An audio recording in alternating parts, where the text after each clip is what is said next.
Aleluia. Glória, glória a Deus. Irmãos, abra sua Bíblia lá em Romanos capítulo 13. Glória a Deus. Aleluia. Romanos 13, 1. Aleluia. Você chegou lá? Glória a Deus. Todos devem sujeitar-se às autoridades governamentais, pois não há autoridade que não venha de Deus. As autoridades que existem foram por Ele estabelecidas. Portanto, aquele que se rebela contra a autoridade está se opondo contra o que Deus instituiu. E aqueles que assim procedem trazem condenação sobre si mesmos, pois os governantes não devem ser temidos, a não ser por aqueles que praticam o mal. Você quer viver livre do medo da autoridade? Pratique o bem, e ele e ela o enaltecerá, pois é serva de Deus para o seu bem. Mas, se você praticar o mal, tenha medo, pois ela não porta a espada sem motivo. É serva de Deus, agente de justiça, para punir quem pratica o mal. Portanto, é necessário que sejamos submissos às autoridades, não apenas por causa da possibilidade de uma punição, mas também por questão de consciência. É por isso que também vocês pagam imposto, pois as autoridades estão a serviço de Deus, sempre dedicadas a esse trabalho.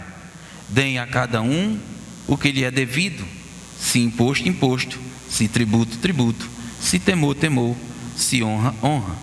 Amém? Essa é a NVI, irmãos, a nova versão internacional, a linguagem que eu estou lendo. E na minha última ministração, eu falei sobre o princípio de autoridade. Amém? Nós acabamos de ler que toda autoridade procede de Deus. E quando eu falo toda autoridade, eu estou falando do exercício da autoridade, não da pessoa em si. Amém? A pessoa, ela representa um poder por trás dela. Amém? Então, na minha última ministração, eu falei sobre isso. E o assunto que eu vou tratar nessa manhã, ele tem uma relação muito grande com a autoridade espiritual. Amém? Na realidade, o bom era dar os dois juntos, só que é muito amplo, não tem como a gente fazer, teria que resumir bastante. Amém? Diante disso, nós podemos entender, irmãos, que Deus é o princípio de toda autoridade. Ele é o regulamentador, Ele é a base, Ele é aquele que concede a autoridade. Amém? E pensando sobre isso, irmãos, nós podemos tirar vários exemplos, até dentro da nossa casa. Eu, como pai de família, você como pai ou mãe de família, você é uma autoridade na sua casa sobre os seus filhos. Amém? E pensando nisso, irmãos, Deus me deu um exemplo que eu achei fantástico. É interessante pensar, meus filhos pequenos, eles quando iam à casa da avó, eu observava uma coisa, o comportamento mudava. Em casa era bem diferente. Eram mais comportados, eram mais obedientes. Mas quando iam para a casa da avó, eu via algumas coisas que não condiziam com aquilo que eu estava ensinando. E eu comecei a pensar, por isso a insistência para ir para a casa da avó. Pai, eu quero ir para a casa de vovó.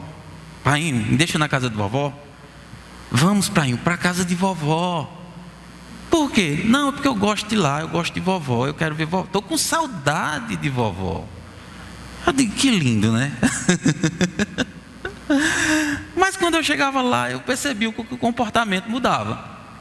Eles faziam coisas que, meu filho, me ajude, não faça isso não. Só que normalmente falava e daqui a pouco continuava a bagunça. E quando eu me levantava para punir ou para repreendê-los com mais veemência, aparecia a heroína. Ei, não mexa nos meninos não, deixa eles fazer, deixa eles brincar, deixe isso. Não. Eu digo, mas rapaz, coisa interessante. E eu fiquei a meditar nisso, irmãos, e eu entendi que menino, apesar de pequeno e frágil, tem uma inteligência poderosa para pensar numa estratégia de estar num lugar onde a sua autoridade é confrontada. Amém? Eu digo por quê, irmãos? Porque na mente deles, quando eles viam a avó fazer aquele tipo de cena, eles entendiam que ela tinha um poder de nos parar. Na mente deles, eles entendiam que na casa da avó, eles não iam ser repreendidos, como em casa. Na casa da avó, eles vão unir forças com a avó para parar os pais. Olha que coisa interessante. Uma estratégia. Na casa de minha avó eu tenho liberdade. Na casa de minha avó eu faço o que eu quiser. Eu subo no sofá, eu corro, eu ligo televisão alto, abro geladeira, eu deixo as coisas em cima da mesa. Por quê? Porque vovó ajeita. E papai não pode dizer nada. Quando papai chega, ela se apresenta, a heroína. E é interessante você pensar, irmãos, que nessa situação nós saímos como vilões da história. Nós saímos como pessoas, os malfeitores. Amém? E eu quero que você entenda, irmãos, que essa estratégia, mesmo vindo de uma criança, é uma atitude de rebelião contra a sua autoridade, a minha autoridade. Amém? O que é a rebelião, irmãos? Quando eu não tenho força contra uma autoridade, eu vou unir forças com outros para ter forças contra ela e vencê-la. Isso é rebelião. Partindo de uma criança, sim, partindo de uma criança. Não, mas é porque a avó... Não, irmãos, tem todo um contexto. Amém? Eu já tenho relatos, irmãos, de avós que estragaram seus netos. Eu não estou contra os avós aqui não, amém? Mas é um pouquinho de falta de sabedoria deixar uma criança fazer tudo que ela quer. Hoje, eu tenho um relato de um lar onde o pai mal se fala com o filho e com a mãe. Está melhorando um pouco. Mas há um tempo atrás, já rapaz, mais de 20 anos, eles viviam quase que intrigados. Por quê? Porque toda vez que o pai partia para corrigir o filho, o avô entrava na frente. Deixa o menino, não toque no menino. E o pai poderia ter sido mais veemente naquilo e poderia ter exercido a sua autoridade independente de avô ou não, deixou a coisa rolar. Hoje, o filho mora com os avós e faz tudo o que quer. Os pais são crentes, mas ele está desviado e fazendo o que quer. Amém? Existe um contexto, irmãos, por trás disso. Não é à toa que a criança vai para a casa da vovó. Preste atenção. Se sua mãe ou seu pai, ou seja lá quem for, se ele estiver se metendo no meio da criação de seus filhos, é hora de conversar, antes que seja tarde. Porque esse tipo de atitude vai afrontar a tua autoridade, vai fazer com que ele crie força e daqui a pouco ele não queira mais lhe obedecer. Por quê? Ainda que você diga, eu lhe mando para fora de casa, eu vou para a casa de vovó, lá eu tenho tudo. Ah, vovó, meu pai é muito ignorante, meu pai fez isso comigo, me bateu. Na minha casa, irmãos, eu tenho algumas cunhadas que diziam que a gente era monstro. Eu não estou desabafando não, mas é só para colocar você no contexto. Por quê? Porque a gente corrigia os nossos filhos. Tinha que corrigir, irmãos. Eu vou criar uma criança sem correção, para amanhã ela querer me corrigir? Eu vi, irmãos, algo postado que eu achei bem interessante. Havia uma criança sentada num trono e os pais prestando reverência. Eu digo, olha que coisa interessante. Aí o texto dizia, estamos criando reizinhos. E eu comecei a pensar, eu digo, não estamos criando reizinhos, estamos criando rebeldes. Porque no momento, irmãos, que não se põe limite em uma criança, ela vai ser rebelde. No momento que você não diz, ou que eu não digo não pode, não faça, que eu me furto do exercício da minha autoridade, eu estou criando um rebelde. Amém? Isso é perigoso. Aleluia. Glória a Deus. Então, irmãos, esse processo de autoridade, ele parte de muito cedo dentro das nossas casas, porque nós ensinamos os nossos filhos a obedecer. No meu tempo, as pessoas diziam: respeite os mais velhos. Mas o mais velho não era meu parente, não era nada meu. Mas eles diziam: respeite. Ou seja, tenha em consideração, trate com honra. Por quê? Porque ele é mais velho, é mais experiente, e isso tem um peso. Então, eu desde a infância, eu nunca quis ser rebelde contra alguém que era mais velho. Eu sempre tratei com respeito, e exijo hoje isso dos meus filhos.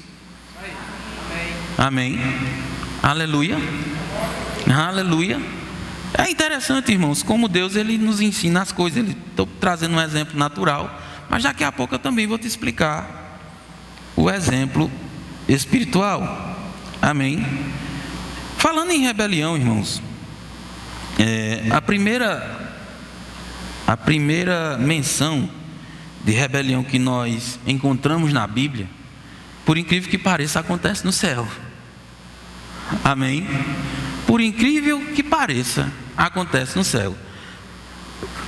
Abra sua Bíblia, lá em Isaías 14.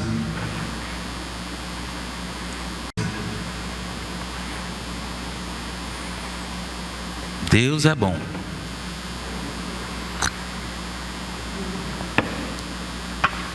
Isaías 14, verso 12.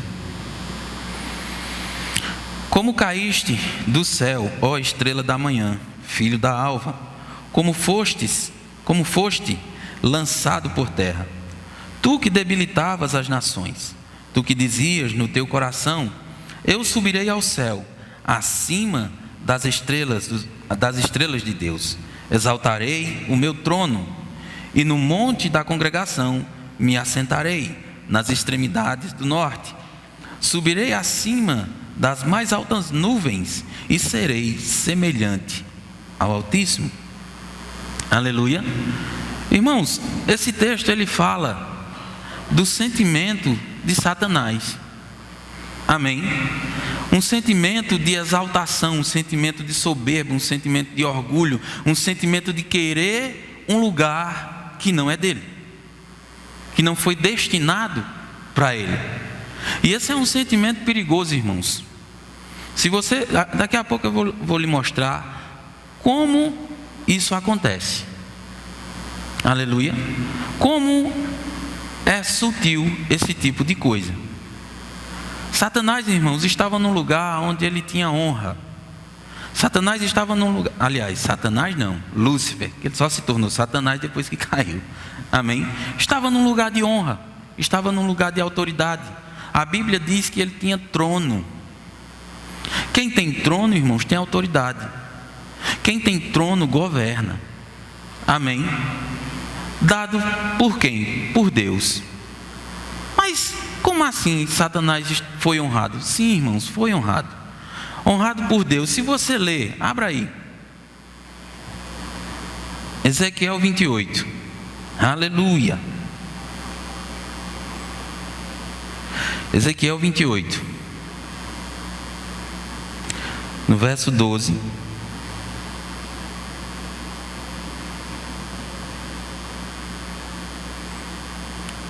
Aleluia. Ezequiel 28, 12 diz assim: homem mortal, cante uma canção de tristeza por causa do fim que o rei de Tiro vai ter. Diga-lhe que eu, o Senhor, digo isto: você era um exemplo de perfeição. Como era sábio, simpático. Você vivia no Éden, o jardim de Deus, e usava pedras preciosas de todo tipo: rubis, diamantes, topázio, berílio, ônix e jaspe, safiras, esmeraldas e granadas.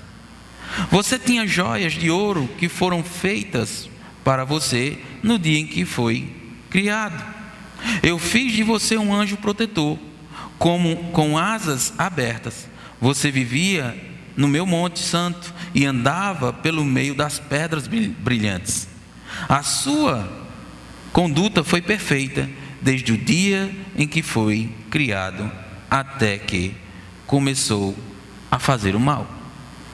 Sabe, irmãos, o começo do texto fala para o rei de Tiro, mas ele não está falando só de o rei, mas ele está falando de Satanás, porque o rei de Tiro era um homem. E um homem não esteve no Éden a não ser Adão. Quem esteve no Éden foi Lúcifer. Um homem não esteve na presença de Deus, mas o querubim ungido estava na presença de Deus. Quando Deus criou o homem, ele não cobriu ele de ouro, nem de pedras preciosas. E isso é honra, irmãos. Eu não sei se você atentou para isso, mas quando Satanás foi criado, a Bíblia chama ele de aferidor de medida. Aqui está numa outra linguagem, né? Mas a Bíblia chama ele de aferidor de medida. O que é isso, irmãos? Padrão de perfeição. Ele era um padrão de perfeição. Quando se pensava em perfeição, se olhava para ele. Quando foi criado, pedras preciosas foram preparadas para ele. Ouro, coisas, sabe, específicas foram preparadas para ele. E isso é honra, irmãos. Deus honrou a ele de uma maneira espetacular. Deu a ele domínio, deu a ele trono, deu a ele anjos que ele podia comandar. Aleluia. Olha que coisa interessante, irmãos. Não foi suficiente. Não foi suficiente para ele receber todas essas honras e glórias, porque ele queria mais. No seu coração se achou soberba, no seu coração se achou orgulho, no seu coração se achou inveja, a ponto de desejar aquilo que não foi feito para ele. E eu conversava ontem com o pastor Johnny e dizia assim: pastor Johnny, é interessante o quanto as pessoas esquecem o que Deus fez apenas para querer aquilo que não pertence a elas. Porque o que Deus fez com Lúcifer, irmãos, foi uma coisa extraordinária, foi uma coisa maravilhosa. O cara ser chamado de padrão de perfeição, ter ouro, ter domínio, ter trono, mas não foi suficiente. E por conta disso ele ousou se rebelar contra Deus. Amém? Querer ser semelhante ao Altíssimo. Isso também, irmãos, acontece com Adão. Porque Adão também foi honrado. Ou você acha que não? Deus cria um paraíso com árvores, com animais, com rios com ouro, com pedras preciosas, frutas de toda qualidade. Uma maravilha. Ele ainda achou pouco e disse: far-lhe-ei uma auxiliadora que lhe seja idônea. Aleluia. Adão foi honrado, irmãos, porque a Bíblia diz que o Criador pega e faz o homem do pó da terra. Ele toca, ele tem intimidade, e isso é honra, irmãos, porque na Bíblia não tem outro registro de Deus tocando e fazendo. Ele diz: haja, faça, produza, mas do homem não. Tocou, soprou dentro de suas narinas o fôlego de vida. É por isso que é chamada a coroa, irmãos, da criação. E uma coroa, irmãos, é algo esplêndido, é algo, sabe, só reis usam. De toda a criação, eu te coloco como coroa, eu te coloco como autoridade. Olha, eu não fiz isso para mim, eu fiz isso para você. Fiz isso para você. Domine, uma única ordem, irmãos. Deus deu: não coma da árvore do conhecimento do bem e do mal. Uma única ordem.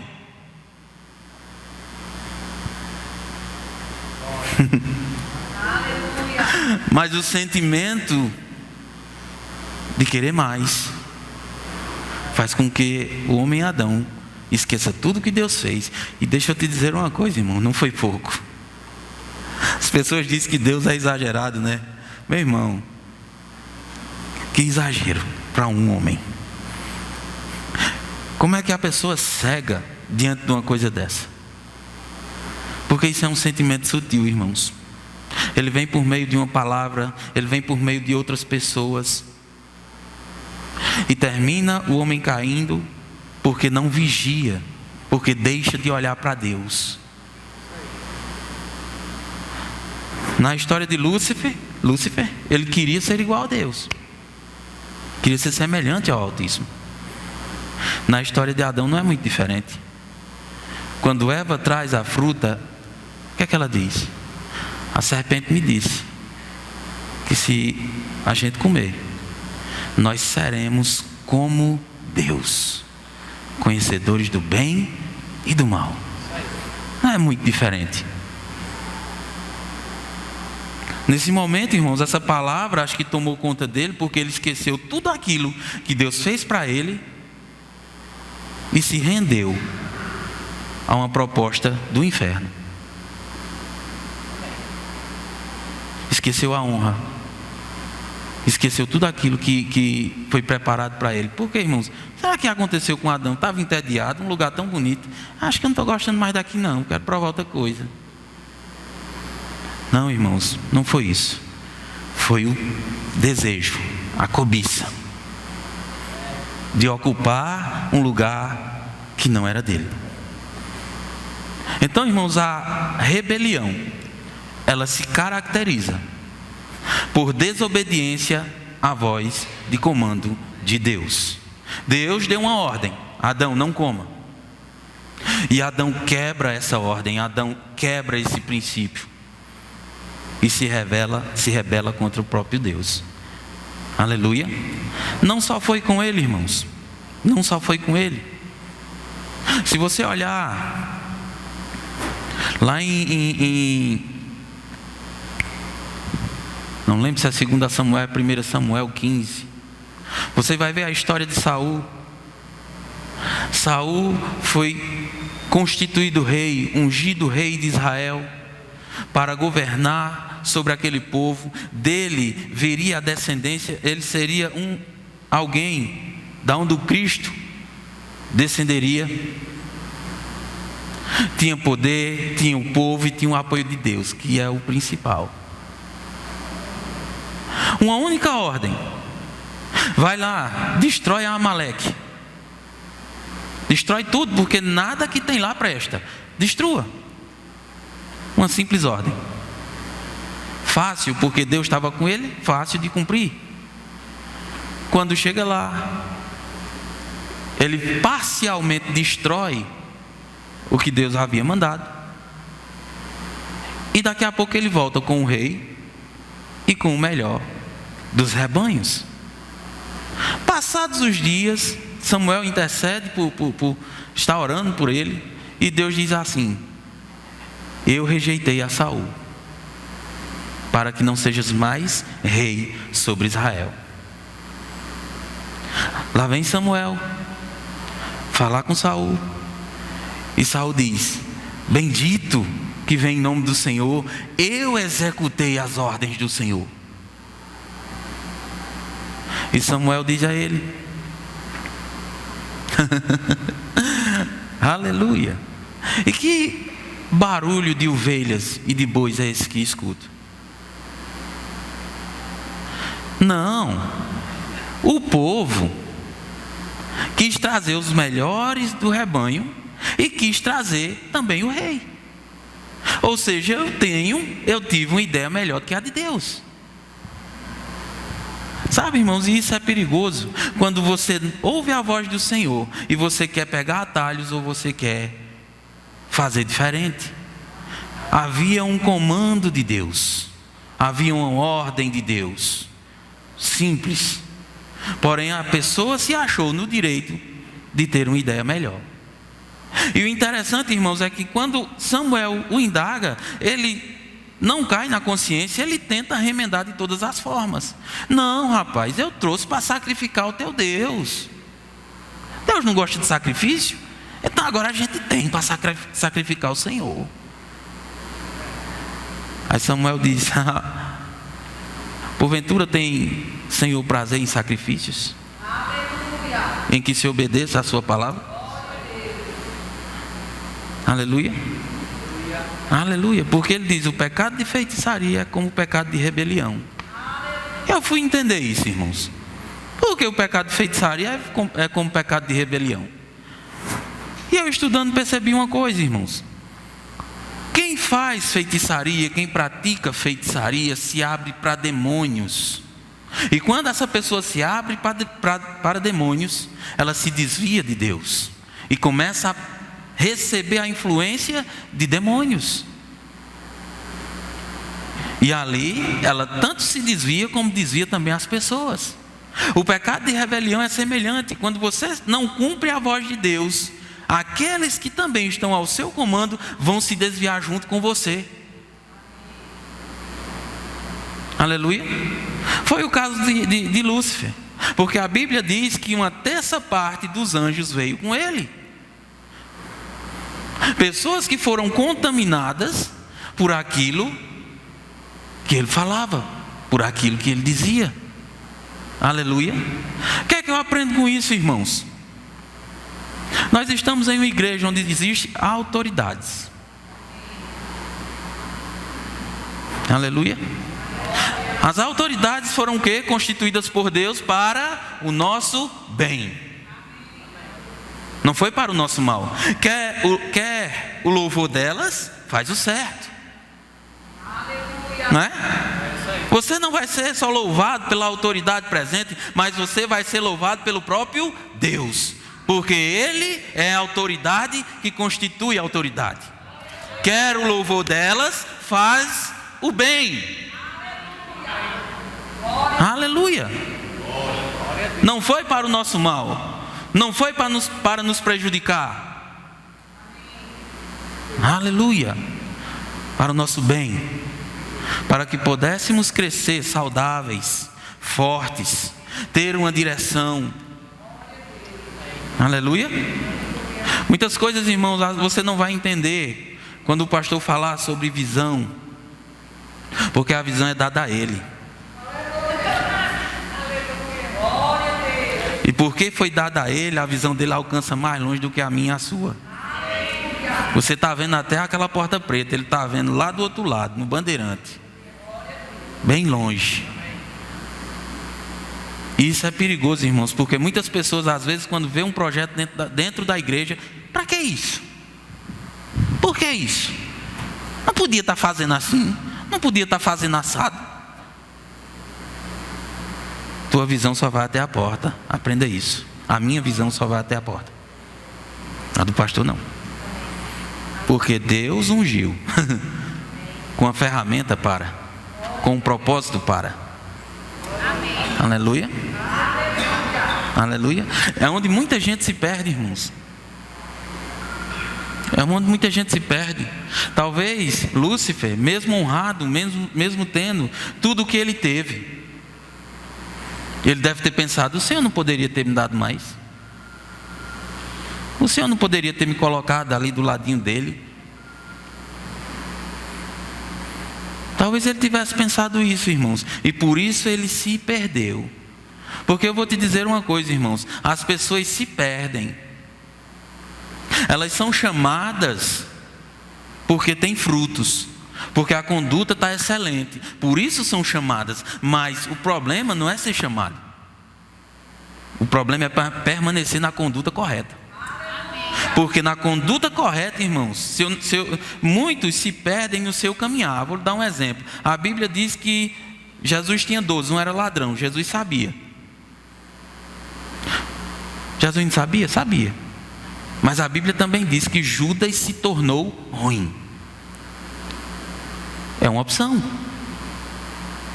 É o que eu escolho.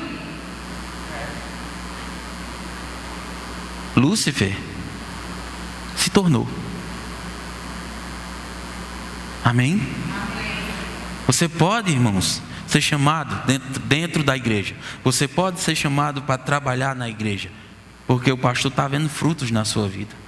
Mas tenha cuidado com comentários, com pessoas envenenadas, que muitas vezes trabalham nos bastidores, patrocinando a rebelião.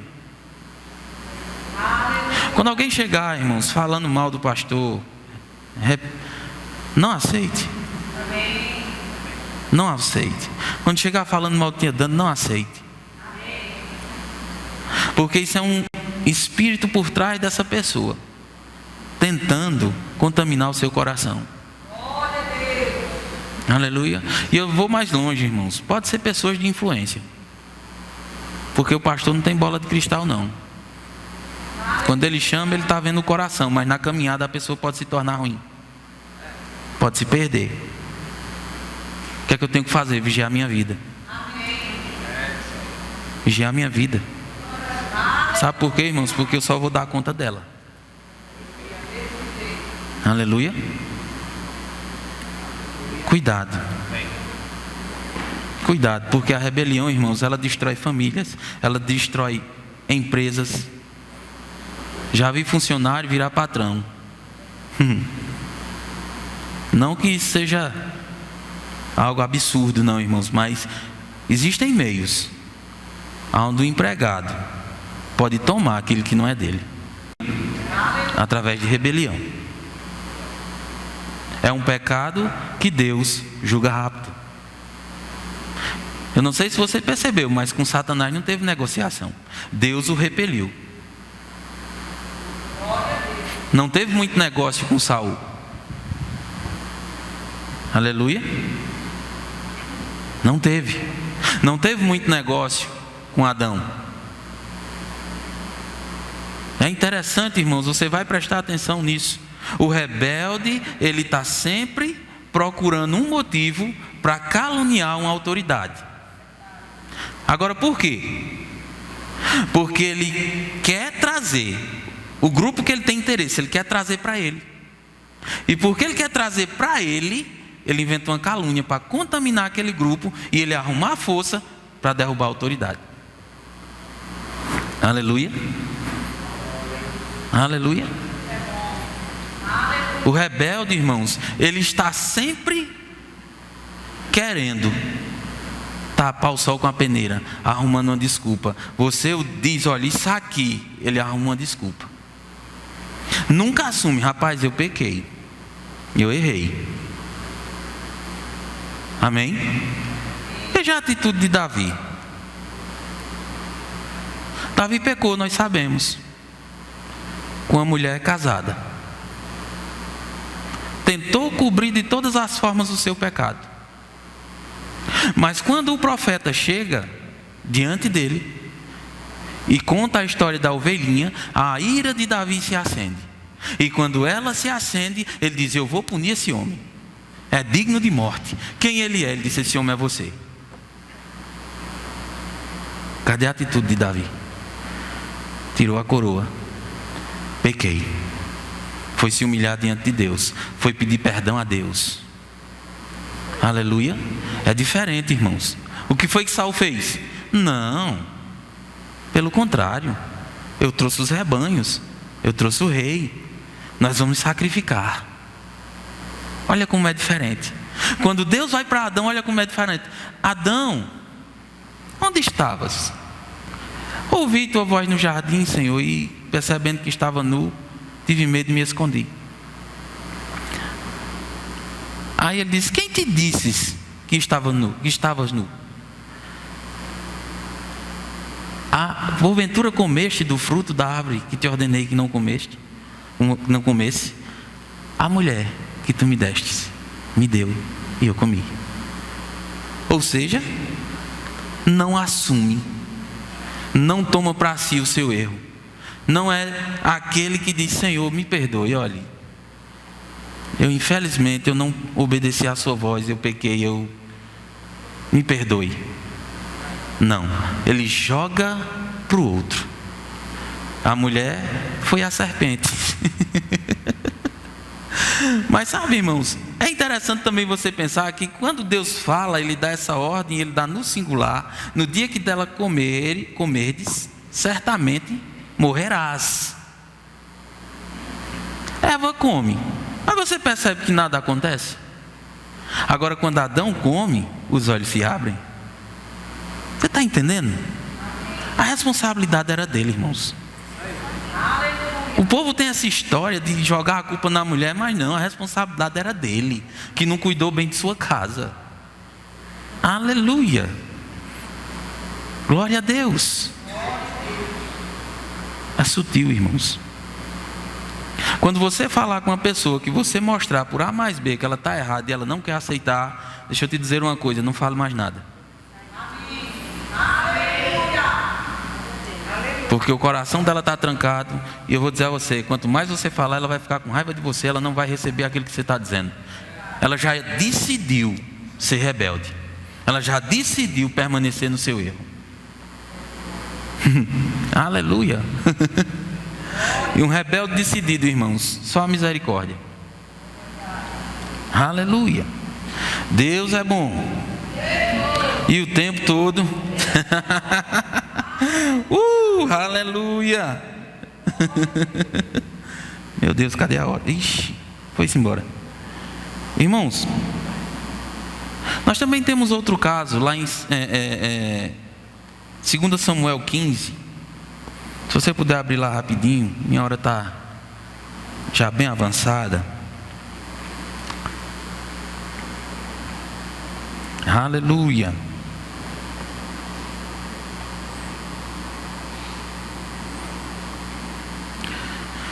Glória a Deus. Posso ler? Levantando-se Absalão pela manhã, parava à entrada da porta, e todo homem que tinha alguma demanda para vir ao rei a juízo, o chamava Absalão a si e lhe dizia: de que cidade tu és? Ele respondia: da tribo de Israel, é teu servo. Então Absalão lhe dizia: olha, a tua causa é boa e reta, porém não tens quem te ouça da parte do rei. Dizia mais Absalão: quem me dera ser juiz na terra, para que viesse a mim todo homem e que tivesse demanda ou questão, para que eu lhe fizesse justiça. Também quando alguém se chegava para inclinar-se diante dele, ele estendia a mão, pegava-o e beijava.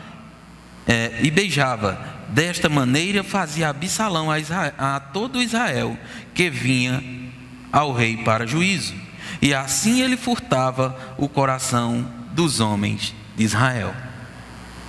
Absalão, irmãos, era o homem, filho de Davi, que muito provavelmente iria sucedê-lo no reinado, mas aprove a Deus que não fosse ele. E ele, por ganância, por orgulho, queria de todas as formas usurpar o lugar do pai.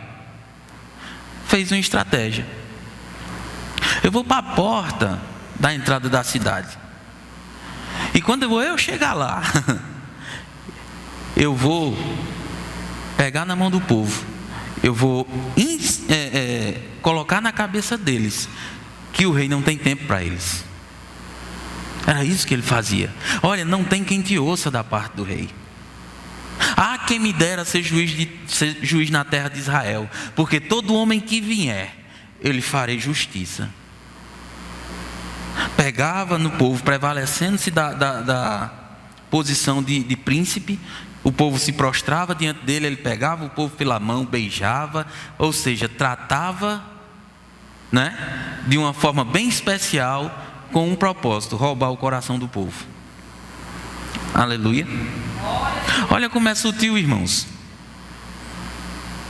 É uma atitude, sabe, que você olha e diz: esse rapaz é muito bom. O rei Davi não é assim não.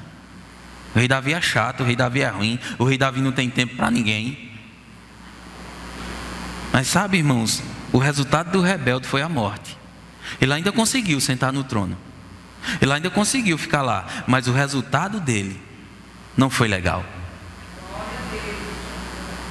E não é legal para nenhum que se rebela, que se levanta contra a autoridade. Não é. Por que eu estou dizendo isso, irmãos? Porque nós temos que aprender. Porque se eu não aprendo sobre rebelião, como saberei como ela se manifesta? Como ela começa? Como vou saber? Daqui a pouco eu estou envenenado, fazendo besteira e achando que estou certo. Mas se eu sei, não vai. Eu vou cortar o mal pela raiz. Paulo diz que a gente deve evitar o contencioso. O que é o contencioso, irmãos? É aquela pessoa briguenta que vive se opondo, que vive sempre dizendo: para que isso? Por que não faz assim?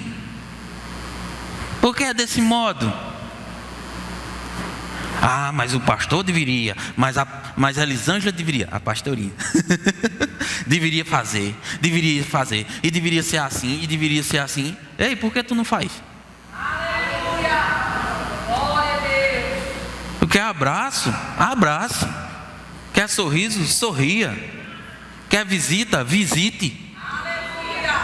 Quer oração? Ore por alguém, que as pessoas vão orar por você. Agora não vem, irmãos, cobrar de um homem só, né? Tudo. Porque somos corpo e cada um tem uma parte. Cada um tem uma função. Então, naquilo que o pastor não pode fazer, eu sou o braço que chega. Você é o braço que chega. Ou ele conhece todo mundo? Não. Não dá, irmãos. Está grande e vai crescer mais. Aleluia. Então, para que o crescimento chegue, eu e você precisamos matar esse sentimento satânico que muitas vezes brota no meio da igreja. Nós precisamos extirpar isso daqui. Sabe por quê, irmãos? Porque se a gente alimentar isso, eu vou dizer uma coisa a você: a igreja não vai acabar não, porque a obra é de Deus, mas o resultado de quem pratica isso não é bom. O resultado é bem danoso. Aleluia.